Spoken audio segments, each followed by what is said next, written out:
Welcome to MSP Unplugged, episode 32, Up Your Level. I am your host, Paco Lebron. This is our live show where we discuss different ways to run your IT business, whether it's managed services, consulting, break fix, or anything in between. Let me go ahead and introduce our co-host today. We have Robin Livesay from Uplevel Systems. Robin, how are you? I'm well. How are you? Very good, very good. And we have a first timer, although a lot of the community should know who he is from many of the events we've all kind of gone together. And if you're ever out pretty late at an event with Cris, you know it's a good time. Cris Rivera over at Cris Tech Repair. Cris, how are you? How you doing, man? Hi, Paco. I'm here. There's no Jeff today. Jeff unfortunately had to work tonight, so I am taking over the hosting duties. So all of your loss in my gain. So we're going to go ahead and move forward. We're going to go start this show off as we normally do with a tip story that we all can learn from. So I'm actually going to go ahead and lob it over to Robin, since Robin has been here before. Robin, do you have a tip or story that we all can learn from today?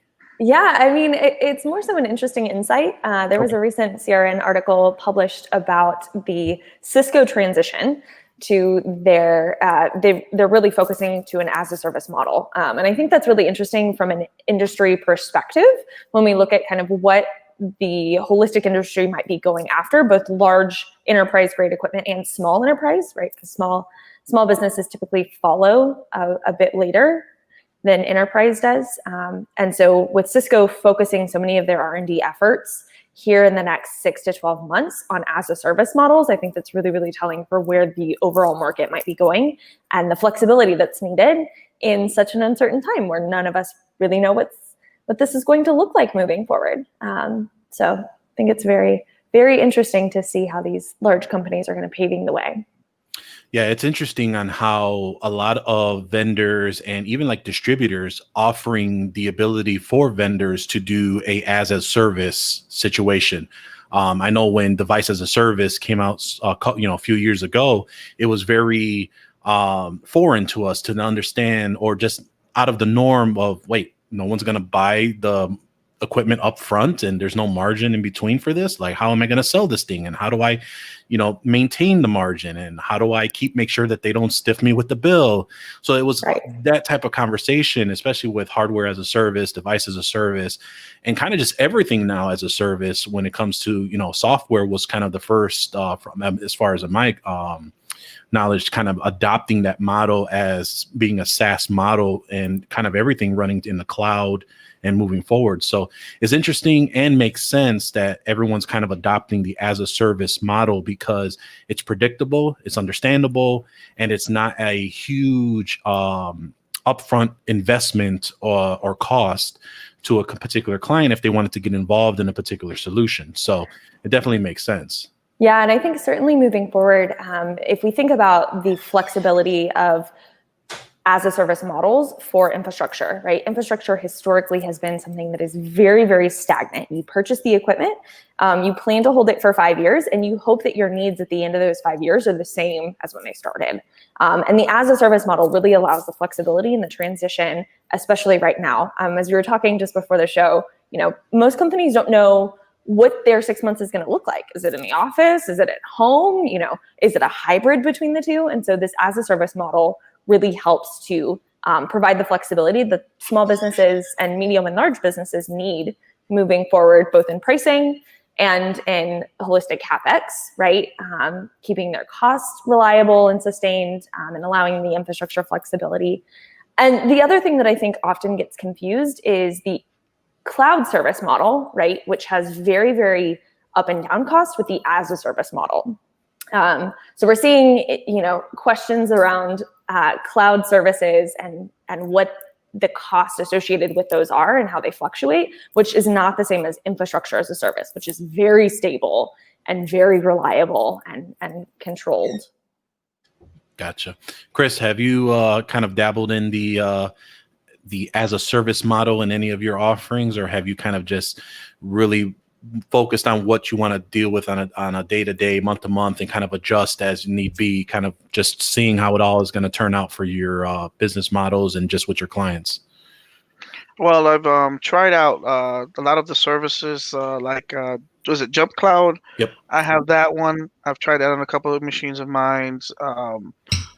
Zorus, that cloud, what is it, like a proxy type?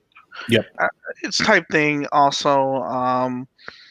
I just how my clients come in. I try to get them as a project and then turn them into an MSP client Mhm. because then you got your foot in the door. What else can I offer you guys? I do, this, and that, and I'm trying to just try everything for once.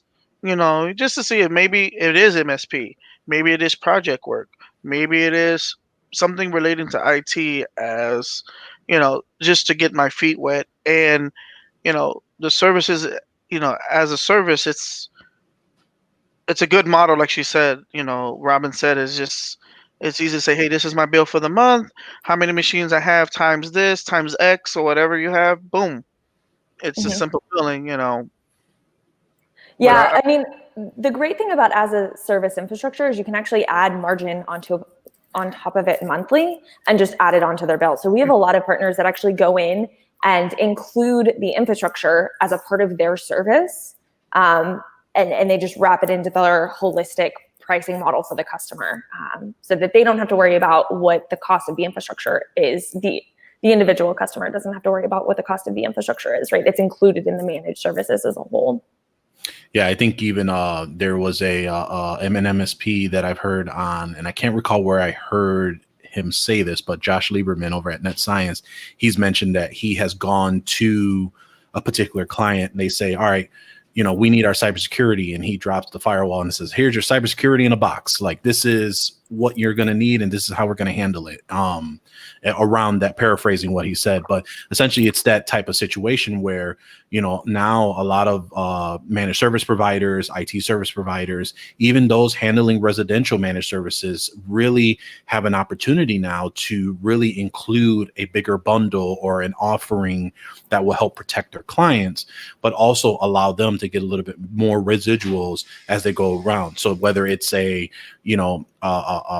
I forgot what Datto used in the conference I was just at, but basically, protection home in the box. And, really a lot of, and I implore a lot of those that have residential managed services, this is a big time for everyone now dealing with residential, because not only do you have the ability to help those clients that are working from home, from their own business, you may not necessarily be able to work on any of their work equipment, but you have the ability to improve their network in home so that they can do their job easier and better from wherever they may be for your clients. So that is a big opportunity right now for those for residential. And then kind of like what Cris was mentioning, what are you going to try and do and get your foot in the door?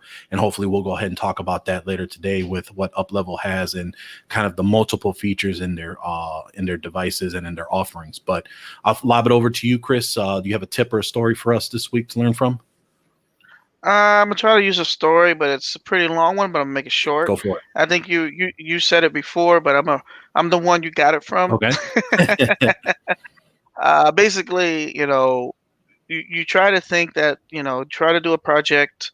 I had a client where I had a project with a camera system, Yep. and you know you like to try new things with just different clients as you get your hands wet in analog and digital we are these days. And they were wanting a 16 camera system, and I was like, I'm an IT guy. I know Cat 5, Cat 6, you know, that's easy wiring. And I went with an analog system, save some cost, maybe make, maybe a little bit of better margin. Against my gut, I installed the, little more marginal device and equipment. And once it got installed, I ran into issues I'd never seen before. So I did a lot of, trust me, I did a lot of forums. I did a lot of calling of these company that I was installing or they wanted to install. And it was just a roadblock after a roadblock after roadblock. And then after 2 months, it was just at the time where I just told the client, you know what? I know I feel like I work here. I feel like I need, give me a 401k with the company. I just said, let's scratch it. Let's start over. Let's use the same got thing, the same brand you like, but let's do IP, IP, an IP system. Kid you not, that only took me 2.5 weeks to do of weekends because I work, the weekend time. So once I got that done and everything ran, he's like, "Wow, that's I really do appreciate it." Now I did take one on the chin because I told him I would cover the cost, which it's just good, good business sense as those who are in business. I mean, I was taught a long time ago you have to know when and how to lose to gain more later in the future. And with that same client, I did get another client who I'm still in contact with. They loved the way that I was rewiring it, the cabling with IPs, and they wanted a 32 camera system at another job site somewhere else. And it's just one of those things of, if you do right, even though it's double the time or however long you got to do it, someone will notice it or something will notice it to pay it off later on in the future. And I was just hammering my head against the wall. Why didn't I do this in the first place? I wouldn't have had no footage issues. Everything was less than 200 feet. 350 feet is the limit for any, Cat 5 or Cat 6. I could have ran this to the wall with no problem. But as they say, you live and you learn. But I think one thing is to learn to know how to lose to gain later. I think that's a really like simple saying, but it's good just to have in the back of your mind. That $5 can turn that simple $5, $20, or whatever, something so small could turn into a 5,000 or more, 10x, 11x, or 100x. You never know what could happen down the future, in the future. Yeah, no, and I agree with you. I think it's one of those where, you and I have talked many times before, and quite a few, and even my conversations with John Dubinsky, as long as you do the right thing, everything will work out in the end. And especially when you're in the middle of whatever you're going through, it's really a tough pill to swallow. And I mean, I've had quite a few of those from when we started the business as a computer repair, and, we put a computer together and somehow we fixed the original issue, but something else happened and we had no clue or whatever, or cracking the screen, or, going through a networking job and not you're already mid through the prepaid retainer. You still haven't figured out what's going on and you're just trying to figure it out. A lot of those times where you just are in the middle of it, you really just want to just give up, or you just want to kind of just figure out how do you salvage this opportunity that you just had, which is going very, very wrong. And as long as you have the customer mind in focus and really have, more that this is not a customer, this is a client relationship, which everyone should know the difference between a customer and a client. Building those relationships is what saves your business in the long run, because not only is word of mouth such a powerful thing, but in this digital age, the word of mouth can be spread so much faster, so much farther, and so much wider, where whether you did right by a customer or if they feel you did not do the right by them really shows. So as long as you stick with it and you kind of just push the pace is kind of what I kind of go is the phrase I use quite often. You will eventually see the end. You're going to come out battered. You're going to come out with probably loss in that job. But if you did everything you were supposed to do, you will make up for it. There will be an opportunity. I do feel that whatever you put out there, you will get it back tenfold.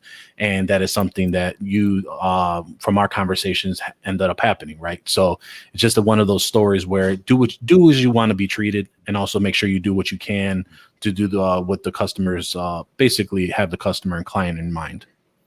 Yeah, and he was an understanding client that he was very understanding. And literally, right when I said I'm going to change, he's like, yeah, you know what? I was thinking the same thing. I was like, yeah, I'm not gonna do, I was not gonna do wrong by you, and I just wanted to give, just look, I got it. It's like, he's like, you know what?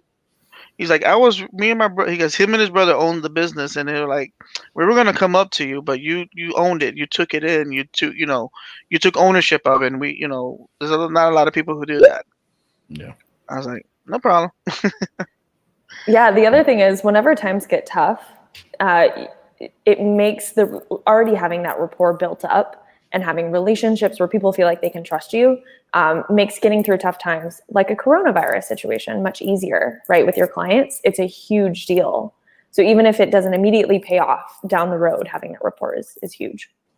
Yeah, and then there's another piece to that too that you talked about, Cris, is specifically holding your guns, like being able to have a standardized process, have a standardized equipment set, and not backing up from that, because you have had the experience where you've deviated from that, or you've tried other things that you don't have any knowledge of management, or they just don't have a very friendly interface, and whatever's easier for you is going to be easier for the customer.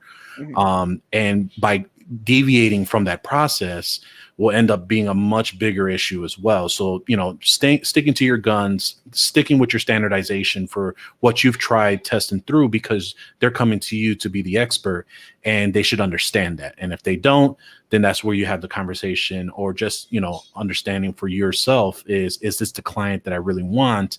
Because am I going to spend more time and labor, even though the contract may be lucrative? Am I really wasting more time on this than the dollars that are actually coming in? But, Karl Palachuk has mentioned a lot of those type of studies and what he's done to kind of done that, and quite a few industry experts as well. But not knowing something, or not sticking with what you're standardized for so long that you've took the time to standardize, ends up causing some more problems in the end, which obviously you mentioned that's happened. So perfect. All right. I will go ahead. So lob it back over to me. I have 3 quasi stories, tips, etc. The first one is I was out last week. It's been a pretty busy last couple of weeks. The one item I wanted to talk about was I was actually at my first in-person conference in the industry.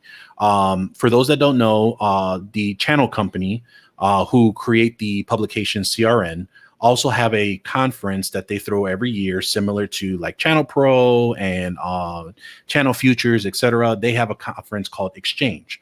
Now, one of their members reached out to me, seeing if I would be one of 15 to come to the Schaumburg conference. And what they did was an interesting piece where they actually had a 8-city situation where they had 8 cities across 2 days, and they set us all up in 6-foot tables. The hotel was very specific on health and cleanliness, and I mean, everyone felt safe in the way that they had the procedures, and it was a really great time, And what was cool about this specific conference was being able to network with my other IT business owners, but that were local, whether they were in the Chicagoland area or whatnot. Whereas some of these conferences are out of state, and you're kind of all coming together, and it's kind of a mixed group. So that was a really great opportunity to kind of meet with everyone. And it was a cool piece where they kind of did a quasi virtual / in person, where they had a screen in front of the actual place, and they had the Zoom callers coming kind of in, but they had the microphones in the actual place and tablets pointing to the audience to have that interaction. So it was a really great time. I give it a kudos to the channel company on that. And just one of those where just letting everyone know, industry events are actually happening. And this is probably the first in-person that I've had since for the year, and it went out really well. It had a lot of great opportunities and great features. And I got a couple tips from attending here. One of them is for those that are looking for security awareness training. There are a lot of vendors that have this offering, but I found a really great option, which has a free tier and a paid tier called Wizer Training, and it's spelled WIZER. And that company, Wizer Training, I think is WIZER-training. And they have great security awareness training that is free, minute-long videos that really help to the customer. You can sign up for a reseller partnership. You can launch your clients all on the free versions if you needed to, but they also have their boost section, which allows you to get other video training such as HIPAA and gamification and phishing and things of that nature. But for those that want a quick and dirty security awareness training, you just don't have the resources right now, because I really feel like in this day and age, you really need to get security awareness training for your clients, especially those that are working from home. This is going to be a great opportunity to have something in front of them. So this was actually told to me by, we were talking about this amongst my the peers there when I was at the exchange, but also I originally heard this from John Dubinsky, who mentioned about security awareness training as well. So I don't want to not mention him because he first told me about it and then it came up again. So I wanted to make sure I mentioned it on the show. So again, Wiser Training, and I'll make sure that that's in the show notes. The second piece note that I found out this past week, which I'm currently still dealing with, is the Microsoft CSP. So for those that are a CSP partner, basically a partner with a distributor, whether that is AppRiver, actually I shouldn't say AppRiver, but I'm assuming AppRiver, but Pax8, Ingram Micro, Synix, etc. They've made I wouldn't say a change, but they've started enforcing a change where a CSP provider cannot purchase their own licensing through their own vendor. So I found out through, so we purchased through Pax8, and come to find out when we were trying to add a business voice license, because our phone system is on Microsoft Teams, somehow it wasn't validating the tenant ID. So long story short, we called Pax8 and they kind of informed us that this is the decision made by Microsoft. So right now, the only choices that we have as partners, if you're on the smaller side, is purchasing the licenses directly from Microsoft, which is there is some around that you have to go through in the Microsoft dashboard, or going ahead and going on to the Action Pack, which is a slew of software that you can use internally for an annual price, and then the Microsoft Silver or Gold partnership. So for those that are purchasing Microsoft licensing through your vendors, do contact them to see what's kind of the status of this, because my understanding is that there is not a deadline that has been given as of yet, but eventually we will be cut off from our distributors internally to purchase licensing from them. For any of your clients, however, you can still obviously purchase from your indirect reseller as you have been doing before. So something I found out this week that we're currently still dealing with as we're trying to add licenses, and we're still trying to figure out how we want to do that. So just a tip to let everyone know, and because that's what I found out this week. So all in all, that is pretty much it from me, and we'll go ahead and dive right into our main topic. And again, we have Uplevel Systems, rethinking managed services, taking small business IT infrastructure to the next level. We had the pleasure of having Robin back on episode 10. And as you can imagine, we are now on episode 32. So a lot has probably changed, and a lot of great features and announcements that are probably going to be talked about today. But Robin, why don't I go ahead and just lob it over to you? If you want to just make a quick, brief introduction of who you are with the company, and we could just kind of dive into some of the features you feel would be beneficial to talk about that Uplevel offers with their offerings. Yeah, definitely. We can certainly start there. There's a lot there to take a hold of. So as Paco mentioned, my name's Robin Livesay. I'm the Director of Marketing over at Uplevel. We specifically design and implement solutions for small businesses. So we really focus on the 5 to 100 employee mark as far as IT infrastructure goes. That includes everything from firewalls, access point switches, to a NAS built into the firewall, as well as domain services that are also built into the firewall. QoSing, dual WAN failover, load balancing. So there's a whole slew of services that are built into our gateway that can be deployed for small businesses. Like I said, they're designed specifically for that 5 to 100 employee mark, though that's changing a bit with work from home infrastructure. Obviously, historically that's been 100 people in an office, but now we're looking at, how does that look from work from home? And specifically, how do we start connecting all these employees back together into the office? So depending on, the day of the week and where we sit with Corona, that 100 employee mark is certainly changing rapidly. But that's kind of who we are as a company. We were recently named one of CRN, the channel company, same company, CRN's top 15 emerging vendors for 2020. We're really excited about. We've been in the marketplace since 2017 and have grown exponentially since then. And so we continue expanding the features and functionality that are included in the gateway, with always in mind this idea of addressing small business needs. So our company was actually founded by enterprise executives They all worked in the enterprise world and IT infrastructure for a very, very long time, and saw that there's really a big need and gap between where IT infrastructure for enterprises leaves off and where consumer grade infrastructure picks up. But most importantly, it typically has to do around the budget, number one, and the time spent on the infrastructure, number two. So though the technology needs might be there for small businesses, they usually come with a required expertise far above what a small business has in-house, number one.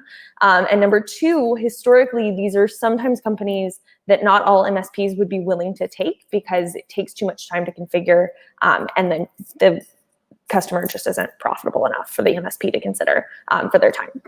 So we're really here to fill this void and help address, one, the cost that's typically incurred with IT infrastructure, typically is as a capital expense. And then number two, the time it takes MSPs to configure and manage these customers, right? To make them more profitable, right? Because the less time it takes you, the more you can take on, the higher your margins are, right? So on and so forth. So we're really here to address kind of those main issues. We are 100% channel-based, so we only go through MSPs to sell. So that's Uplevel as a whole. And we can dive into any of those different things.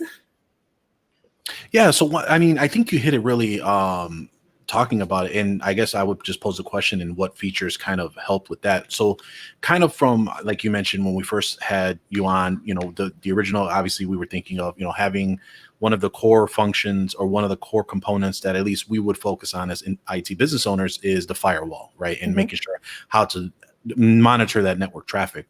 As everyone kind of worked from home, you know, how have you, has Uplevel Systems kind of adjusted, or how have you made a so-called pivot, I guess, to understand what the, you know, kind of the new world is happening right now, or the next normal, I should say, and how have you ensured to let everyone know that there is a need for these components, or have you made some changes or any additional items on how it could be beneficial to the margin or to the bottom line as everyone's kind of working from home?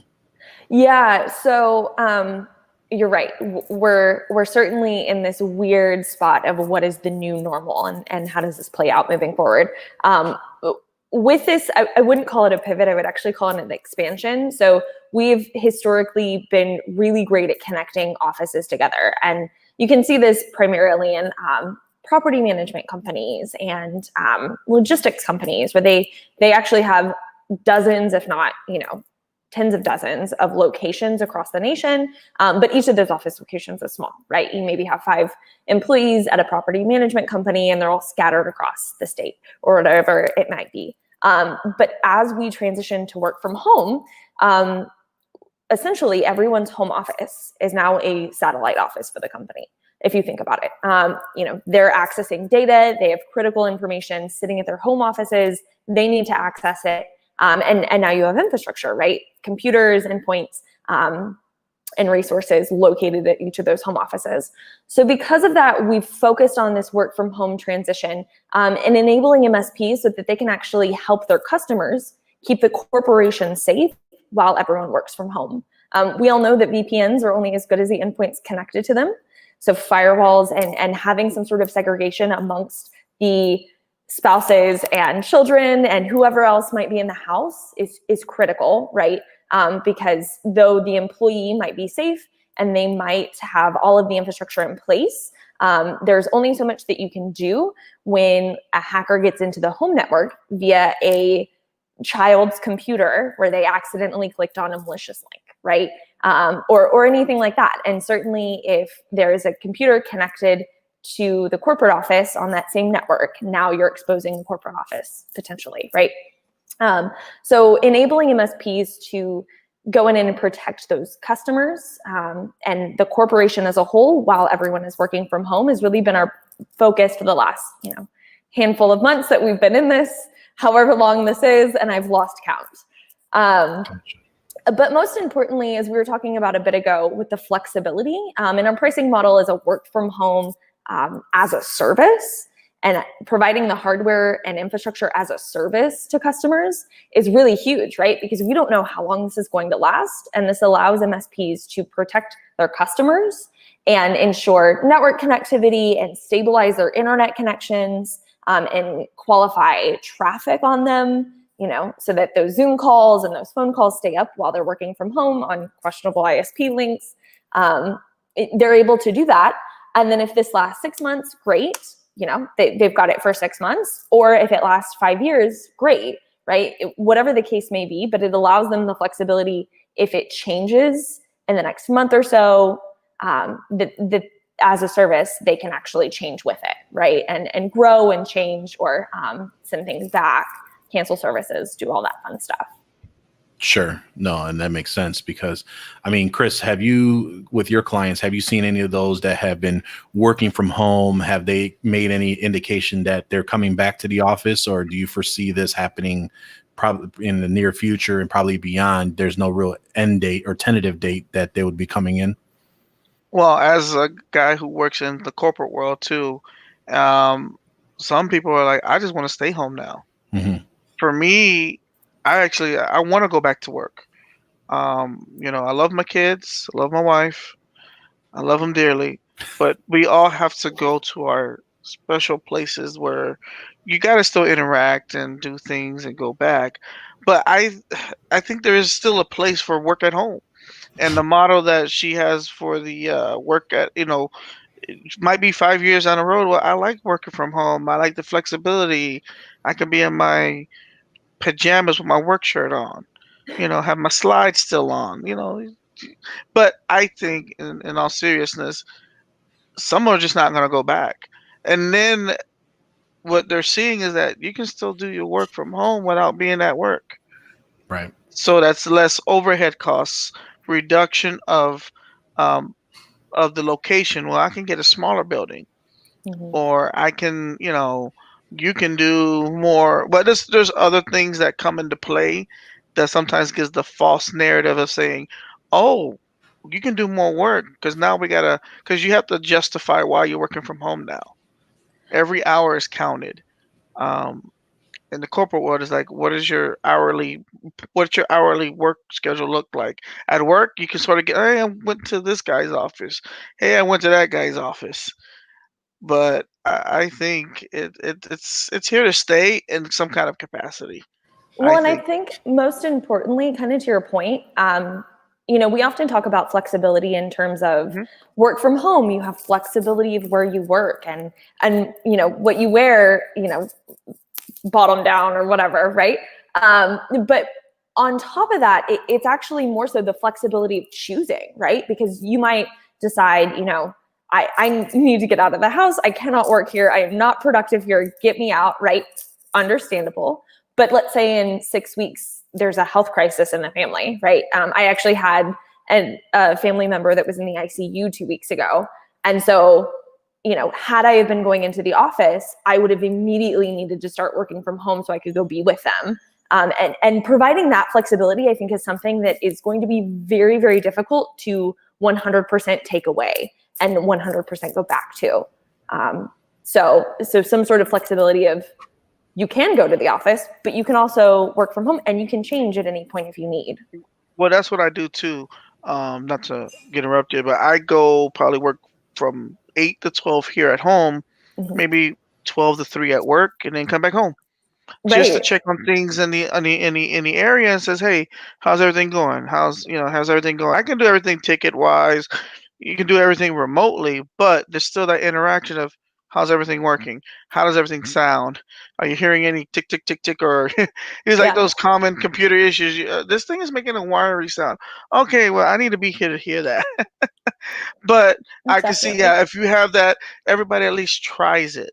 And if it's not for you, then you know what? We'll break up your schedule to not have the many people who are, depending on what phase you're at and coming back to work, it's that 50%. Well, you go on Monday, I come on Tuesday. You go on Wednesday, I go on Thursday. That type of deal. So, Robin, with you mentioning flexibility on, I think you mentioned VPN being one of them. What other flexibility options has Uplevel Systems been providing to their partners and potential prospects that are looking for a solution to be able to provide a flexibility piece to really just the unknown, as you mentioned. I mean, I think right now we kind of have a feeling of, yep, we got some good footing, et cetera. But, there's always mentions of, things happening on a second round, or, what else may be possibly happening, or even that with, for those that are kind of, down south in the southeast with the hurricanes coming in and other, Cris, you probably have experienced quite a few of those, and especially what's coming for now. What has Uplevel been able to offer in that type of flexibility, where those they can't get to the office, or they're just trying to offer some type of component or components to maintain that flexibility? Yeah, so we have always offered a month-to-month contract option. You don't have to sign a contract if you want to do as a service temporarily or holistically. That has always been an option with us to provide that flexibility and allow partners and customers to change over time. Now, obviously, MSPs like contracts a bit more as far as locking in customers. But the great thing about our infrastructure is, let's say, for instance, you have a hurricane. Let's say you pull the gateway out before the hurricane occurs, number one. You can always move that infrastructure wherever you need. And our flexibility of the actual deployment of the infrastructure is huge.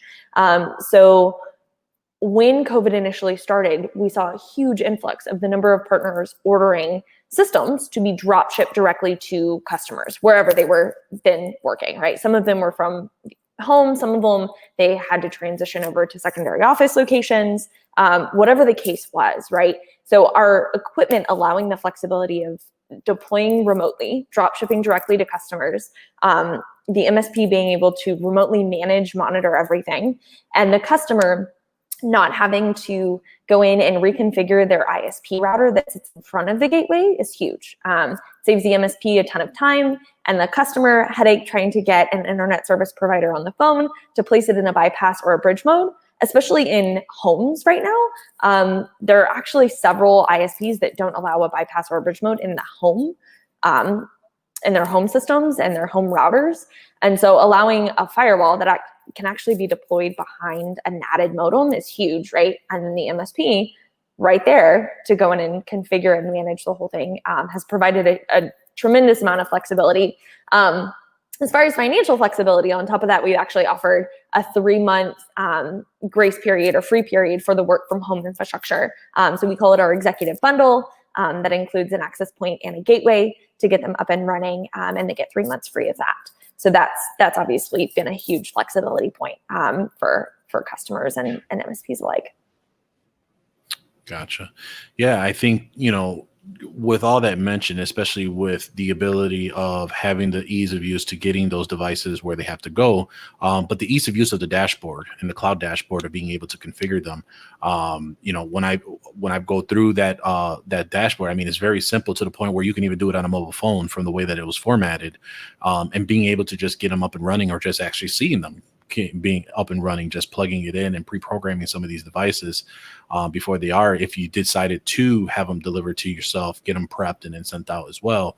But I know that there's a way to be even doing that through the cloud. So with those flexibilities, has the dashboard been a very big player in a lot of these deployments and these configuration, pushing down to not only the firewalls, but for any type of threat level, or even on the other devices that you have for access points and things of that nature? Yeah, our cloud controller has always been a huge selling point for us.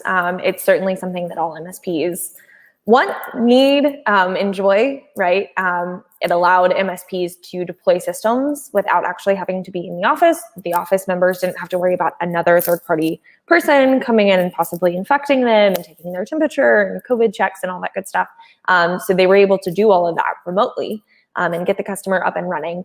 So that has always been a huge thing. I mean, I think the other part of it is also the fact that, during COVID, we really just saw a transition of people's mindset.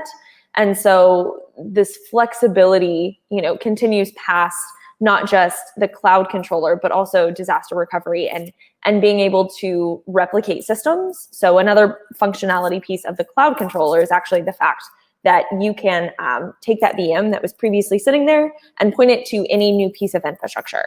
So let's say, for instance, that hurricane does actually hit and the gateway is underwater and it is 100% fried, you can always take that VM and point it to a physically new piece of infrastructure, and it'll automatically pull down all the configurations, so you don't have to worry about uploading and downloading config files on top of everything else, which has been great for COVID, right? With people working from various different offices, they can take that previous VM and point it to multiple new pieces of infrastructure if they need. Yeah, I was just going to say, Yeah, being able to do that in multiple ways is actually interesting. Go ahead, Cris. No, I was going to go back to that modem thing. I mean, I'm a tech guy, and I had my issues with a fantastic company trying to get my gig service to work at home. And so I just went back to, you know what, let me go to what I know with the brand modem I usually use, and then connect it to my router. I'm like, oh, now it works, right? But it's just, even as a tech, like, wait, what am I doing? Why is it not working? You know, what am I missing? I'm like, I'm the tech guy. I know how this works. But then sometimes, like Robin says, hey, plug this wire to that, or the MSP could have it. Hey, just don't worry about anything. It's gonna do it. You know, the bypass mode or stuff like that. I really like those kind of devices like that. Especially for the firewall. Definitely. And I mean, that's a lot of where MSP's time actually goes, right? Is troubleshooting issues. So if you can cut that down in any form or fashion, you expand the possibility of taking on more customers, number one, saving yourself time, or doing something else, right? Project work, whatever it might be. It frees you up to expand your business even more, which is really this interesting spot that we see MSPs kind of get stuck in, especially when they're growing their business, is they kind of saturate their time and don't have any revenue or extra revenue to bring on a new person, but they can't get their time down, right? So they hit this interesting inflection point of I don't have any more time, I can't hire anyone, and I can't take on any more customers. So how do I grow?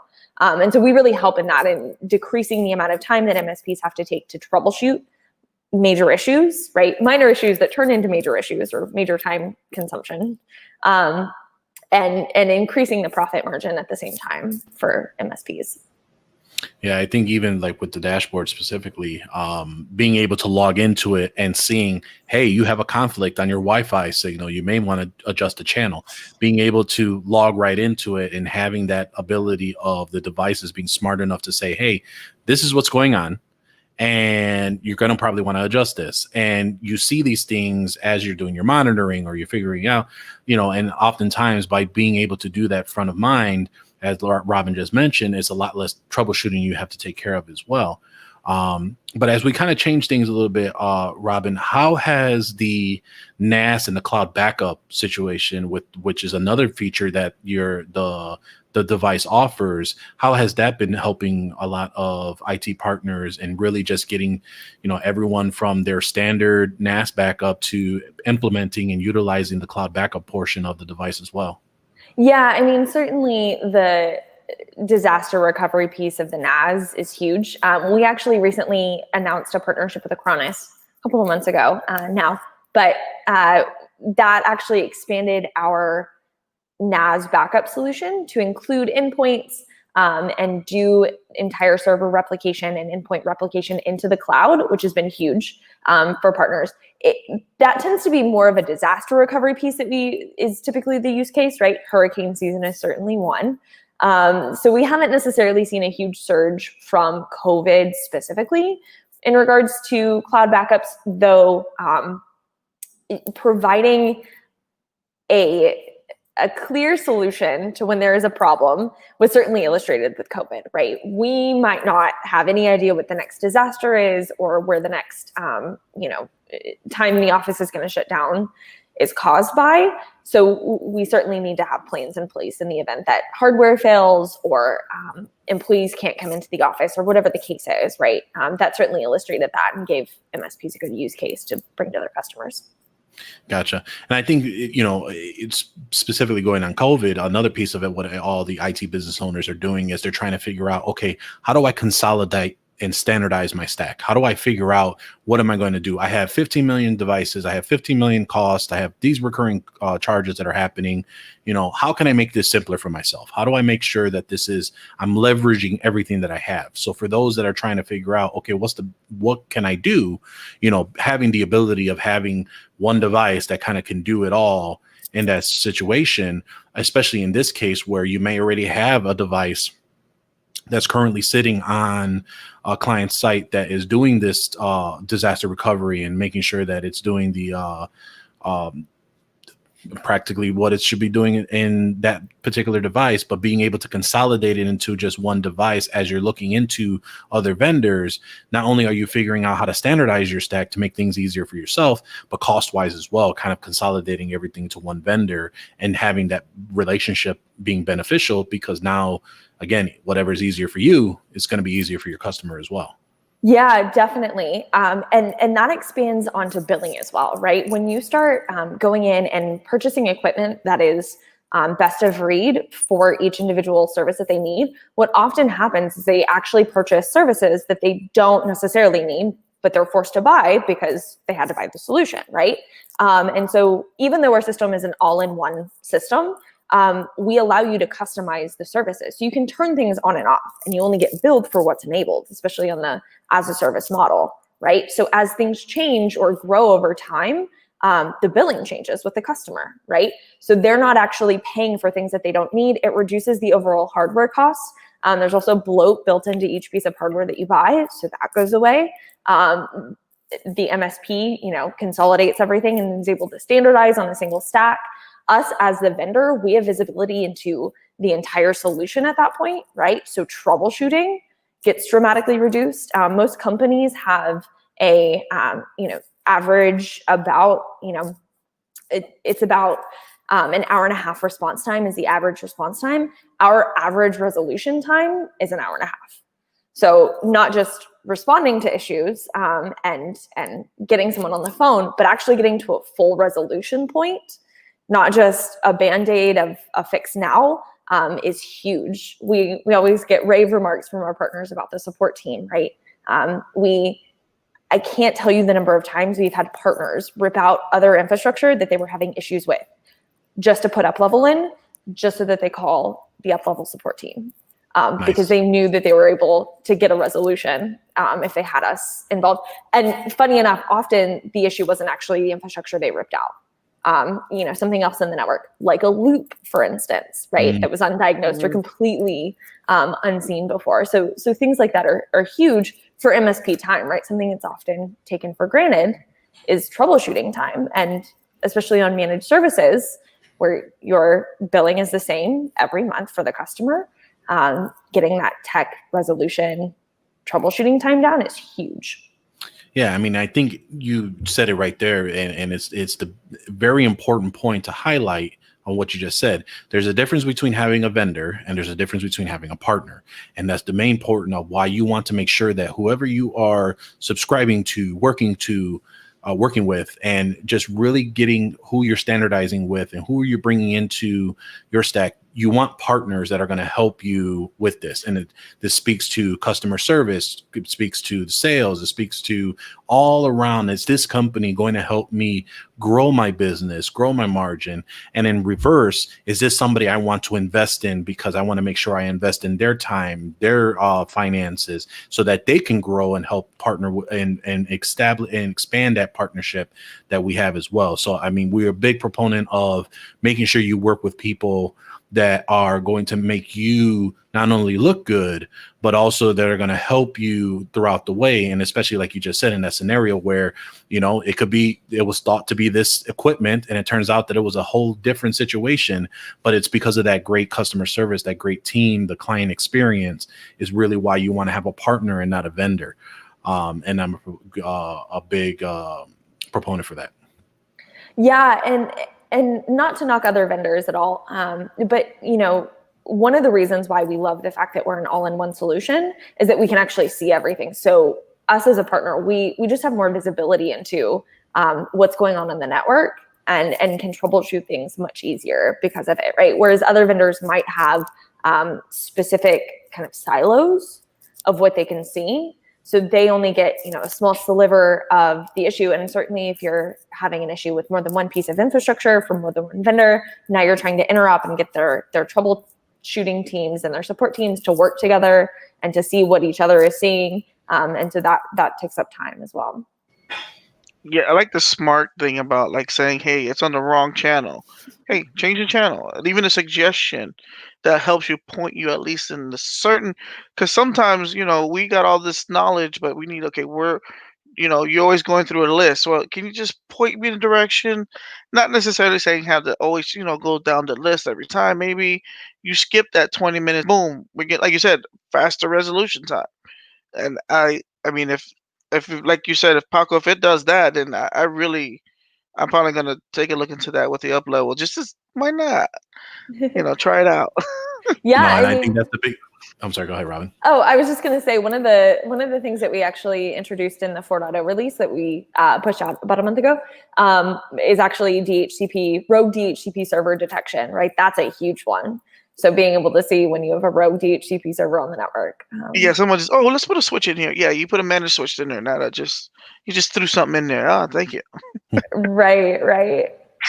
No, and I think that's the main reason why we have partners and great vendors and companies come on the show, like Robin and quite a few that we had in the past, is having Cris, who was interested in the solution from the episode that we had in 10, but hadn't really jumped on it, right, and understanding a little bit more. And that's kind of the biggest piece of making sure that we bring these vendors back, and especially with new features and new updates, because if we really believe that the product is very solid and it works out, we want to be able to have them have the floor to explain why it's a benefit to the IT business owner, the MSP, and especially with everything that's going on now. But before we move forward, I'm going to go ahead and take a quick break. Why don't we go ahead and collect our thoughts on any additional items that we may not have discussed or do want to go ahead and leverage before we end the show. But if you would like to support this show, go to patreon.com/MSP Unplugged. I want to thank our newest Patreon supporters. We have Kelson Patterson and Troy Brown. I also want to thank those that are continuously supporting us. We could not have this without you, and we really appreciate those that support us. When you contribute to the show, you do get the access to our private Facebook group, which is around about 150 members so far. And we try to grow this with an admission base because we have seen where quite a few other Facebook groups, and we're not going to knock any of those, but we've seen that things kind of get out of hand. And there's a lot of those that will, don't feel comfortable to ask a question because they feel that their question is too level one, or it's too, they're afraid of being called dumb or stupid, or just understanding that, we've all been there. And that's a big reason why we did this for the Facebook group, because we wanted to have a place where everyone is comfortable to ask for anything and everything, no matter how dumb it may be, or I should say how they feel that it may be dumb. But really, it's probably 4 other people that are probably having the same question and they didn't have the courage to ask to it. So we wanted to create a safe space, and we really have a zero tolerance for anyone making anyone feel not welcome and feel that it was not a great question to ask. So we have a very zero tolerance policy where I am the banhammer of the group. So essentially anyone that gets out of line and makes anyone feel, or I see a comment that says, that's a level 1 thing. Why are you even asking that? You're gone. I mean, it's just, we're there to help. We're there to grow. And there is no dumb questions. There are no stupid questions. There are those that are just wanting to learn. There are those that want to grow. And if they're taking the time to ask that question, there's a reason why. So that is one of the great things that we have in the private Facebook group. We are coming out with a lot more things as we kind of go through the end of the year with the Patreon membership, working with that with Jeff. And we're kind of working on a little thing with a couple of the sponsors in the past. So I'm hoping to have a little bit more information here in the next couple of weeks to take place of what would have been TechCon Unplugged in September 23rd. But as we all know, just because of the times, we wanted to make sure that with everyone's health in mind and just kind of where everyone is, we wanted to take the step back and postpone that for September of 2021. So again, patreon.com/MSP Unplugged if you'd like to support the show. And again, we really appreciate those that have continued to stick with us as well. So, all right. Robin, why don't we go ahead back to you to see if there's anything that we may have missed. It might be a bountiful of information that we may have missed to kind of cover, but wanted to go ahead and lob it back to you to see what we may have missed from the previous show to kind of the things that new coming on for the past couple months over at Uplevel. Yeah, so we could obviously do several hour-long shows to go over everything, so I won't hurt everyone's brain and time. But there are several different things that we've kind of highlighted in the show that are new since several months ago when we were first on. So the first is obviously the Acronis partnership that I mentioned a bit ago, and us partnering with them to expand backup and disaster recovery options. Second is the 4.0 firmware release, which I also mentioned, came out with a whole slew of features, including IPS IDS speedups, Active Directory multi-site deployment enhancements, all kinds of stuff is in that. So that's an awesome thing. We have a bunch of webinars and collateral around that if you're really curious about what is actually new in the 4.0 release. And then additionally, we actually recently came out with the hardware purchase program for our equipment. We've historically been an as-a-service company. We still continue to do that, and none of that has changed. But we were actually receiving a lot of feedback from customers and MSPs that there are just some customers out there, even now during COVID, that actually came into a lot of capital and are looking to use that capital to purchase equipment and make true investments in IT infrastructure.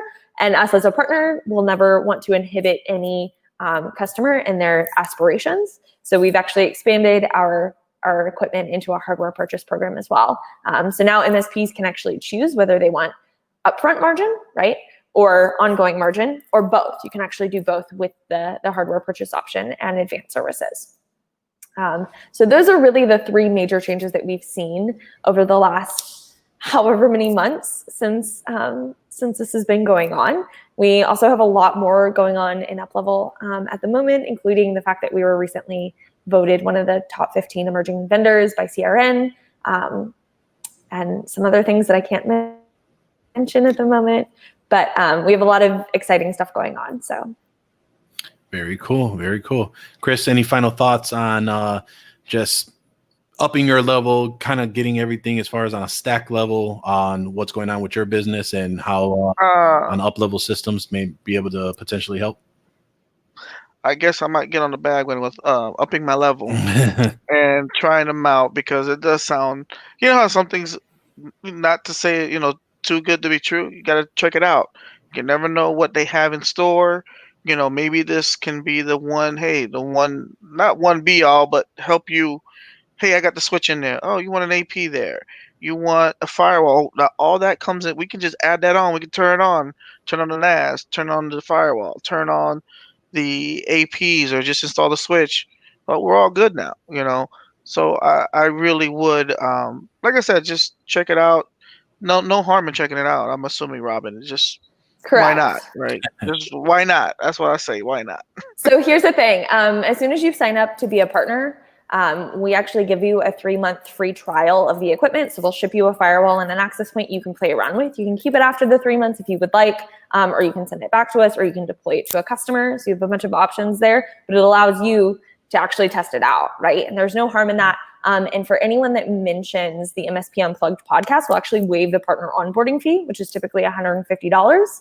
So if you mention MSP Unplugged, Paco, Jeff, we'll use any of those three as a secret word, and we'll waive that $150 onboarding fee. We will make sure that that's in the show notes. And MSP Unplugged.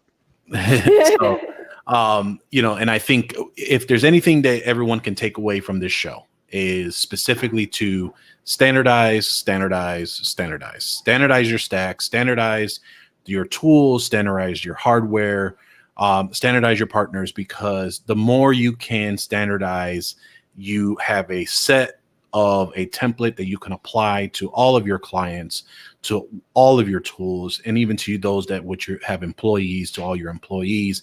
They're going to help benefit from doing all of that. So with Uplevel Systems, they have a quite big standardized stack that you can offer to your clients.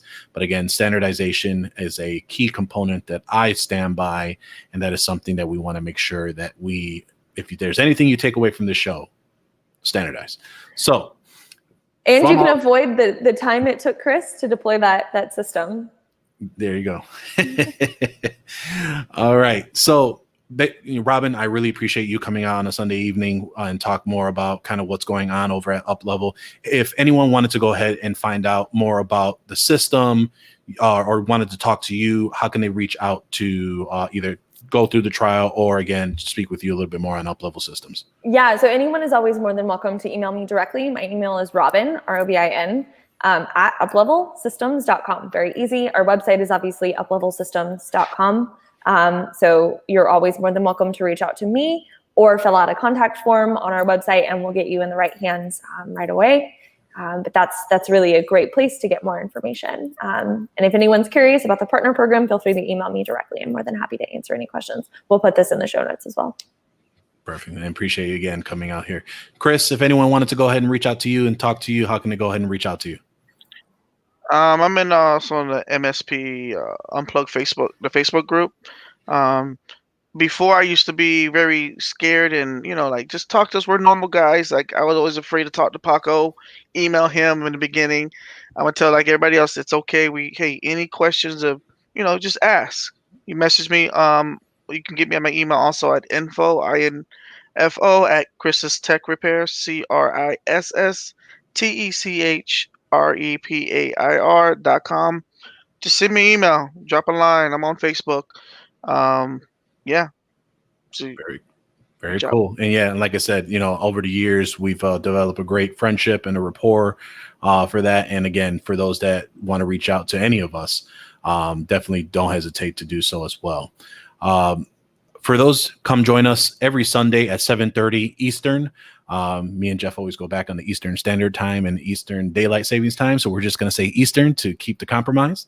Watch live and hang out in the chat room over at youtube.com/MSP Unplugged. Subscribe to our YouTube channel and your favorite podcasting app to never miss an episode. Thank you for listening. We will see you next time on MSP Unplugged.